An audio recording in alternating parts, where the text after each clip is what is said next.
माशाल्लाह सोबी बेटा, मेरी तो तबीयत खुश हो गई ये बात सुनकर। लेकिन अब तुमने अपना बहुत ध्यान रखना है। ऐसे वक्त पे औरतों को एहतियात करनी चाहिए। अब कोई बड़ी बूढ़ी तुम्हारे साथ है नहीं जो तुम्हें बता सके, लेकिन तुम खुद कोई सलाद खाओ, फल खाओ, जूस निकाल कर पियो। तुम देखना बच्चा सेहतमंद भी होगा और खूबसूरत भी। अम्मी आप मेरी बिल्कुल फिक्र मत करें, मैं बिल्कुल ठीक हूँ और मैं बहुत खुश हूँ। फुरकान मेरा बहुत ख्याल रखते हैं। आपको पता है जब भी वो ऑफिस से आते हैं तो मेरी चीज़ों में लगे रहते हैं। मुझे प्रॉपर डॉक्टरों को भी दिखा रहे हैं। वो डॉक्टरनी मुझे बहुत सख्त हिदायत करती है। बस बेटा, मेरे दिल को तो ये इत्मीनान है कि मेरी बच्ची वो जिंदगी जी रही है जो वो चाहती थी। अम्मी मेरी आरिफ से और रानिया भाभी से बात हुई थी। आरिफ ने बड़ा ऊंचा हाथ नहीं मारा? हाँ बेटा, हाथ तो उसने ऊंचा ही मारा है।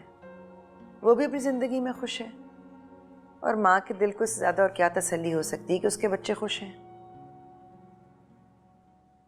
अच्छा अम्मी मैं रखती हूँ, फुरकान की कॉल आ रही है। मुझे दिन में 10 बार फ़ोन करते हैं, मेरी खैरियत पूछते रहते हैं। बस बेटा, शाद आबाद रहो, खुश रहो, जहाँ भी रहो।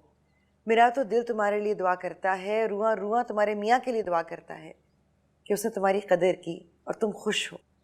खुश रहो मेरी बच्ची। खुदा हाफिज। खुदा हाफिज।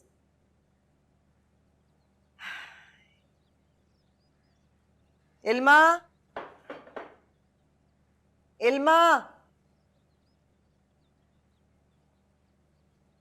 जी। नाश्ता तैयार हो गया है? जी तो लेकर आओ, जरबाब भी आने वाला होगा तैयार होके। बस लाती हूँ।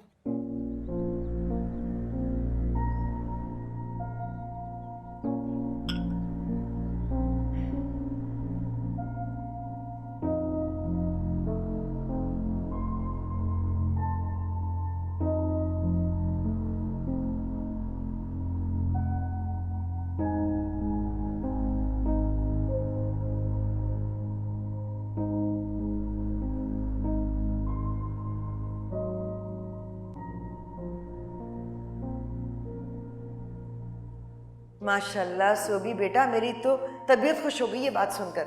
लेकिन अब तुमने अपना बहुत ध्यान रखना है। ऐसे वक्त पे औरतों को एहतियात करनी चाहिए। अब कोई बड़ी बूढ़ी तुम्हारे साथ है नहीं जो तुम्हें बता सके, लेकिन तुम खुद कोई सलाद खाओ, फल खाओ, जूस निकाल कर पियो। तुम देखना बच्चा सेहतमंद भी होगा और खूबसूरत भी। क्या कहा डॉक्टर ने? कुछ नहीं, उसने कहा है कि इल्मा की तबीयत ठीक नहीं है, उसको वीकनेस हुई हुई है। उसको अच्छी डाइट और रेस्ट की ज़रूरत है। साथ साथ उसको फ्रूट्स, जूसेस और दूध टाइप चीज़ें लेनी चाहिए। हाँ, तो हम कौन सा उसको पानी के साथ सूखी रोटियां दे रहे हैं खाने के लिए? अल्हम्दुलिल्लाह जो हम खाते वही वो भी खाती है। कोई हमने इम्तियाजी सलूक नहीं किया उसके साथ। और वैसे भी आजकल की ये विलायती डॉक्टरनियां, इनको तो रहने ही दो, किताबी बातें करती हैं बस। तो ऐसा लगता है कि इंसान का बच्चा नहीं, हाथी का बच्चा पैदा करना है। अरे उन लड़कियों को देखो ना जो बेचारी सरकारी अस्पतालों में पड़ी होती हैं, सूखी सड़ी बेयारो मददगार, कभी राहदारियों में तो कभी बरामदे में। फिर भी बहादुर औरतें हैं, सेहतमंद बच्चे पैदा कर ही लेती हैं। लेकिन यहाँ पर अच्छी खासी घर में रहने वाली, नाज नखरे उठवाने वाली, उनका ये हाल है कि डॉक्टर ने उनका दिमाग खराब कर देती हैं, किसी कामकाज की नहीं रहती फिर वो।